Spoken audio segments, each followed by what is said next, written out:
Madam, in Bihar, BJP's ally, Janata Dal United or JDU, have 12 seats. That means BJP has 12 MPs in Bihar.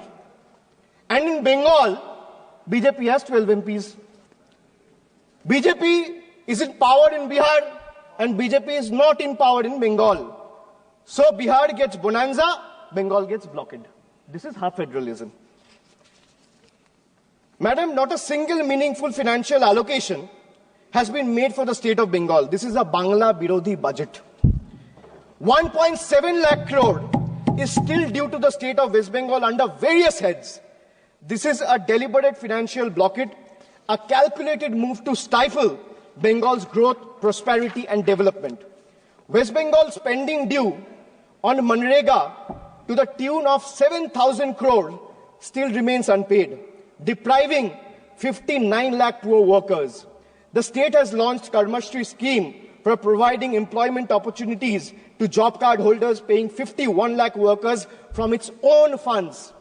The central government has not cleared 8,140 crores in housing dues for rural Bengal under Pradhan Mantri Awas Yojana, depriving 12 lakh beneficiaries.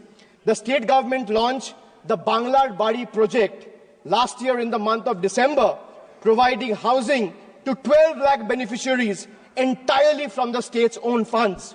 Why am I giving you these facts?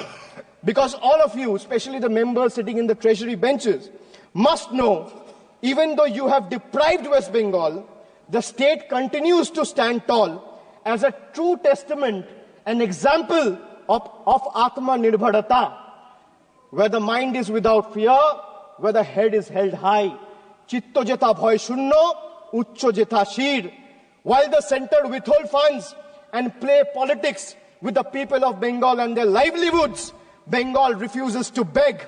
We build, we provide, we progress, we grow with or without their support. Bengal has more than doubled its export in the last 10 years.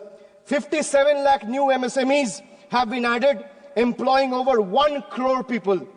Bengal's handloom industry employs over 5 lakh workers, which is the second highest in the country.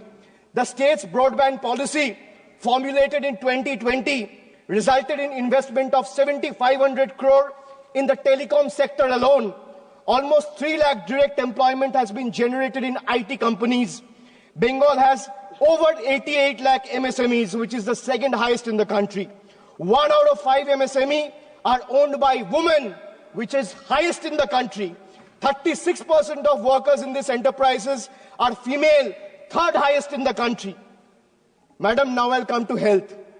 India remains one of the lowest healthcare spenders globally, investing a mere 3% of its GDP, far behind China's 5% and United States of America's 16%.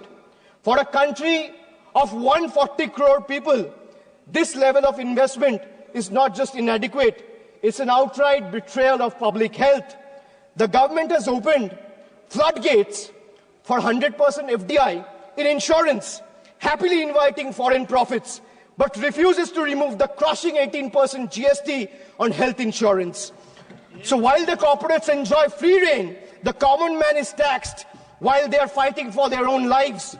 This is not reform. This is a rigged game where the poor and the downtrodden and the common people of the country are deliberately made to lose. Instead of strengthening government hospitals, this government prioritizes private insurance. Models like PMJAY, whose allocations shot up by 29%, essentially funneling public money into corporate pockets. Strengthening public health care could have benefited millions, but instead government chose to privatize healthcare under the guise of welfare. And if the government truly cared about public health, why has funding for mental health programs like National Tele-Mental Health Scheme has been slashed by 16%? Why is NIMHANS, which is the country's top health mental institute, facing budget cuts? The answer is simple. The government just doesn't care. If healthcare were a priority, this budget would be investing in real solutions, not just mere illusions.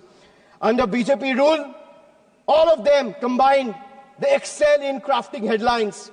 But when it comes to hospitals, medicines, genuine public health investment, the reality is nothing short of an empty set. NDA government has crafted a shiny, dazzling budget promising prosperity while hiding the economic catastrophe beneath.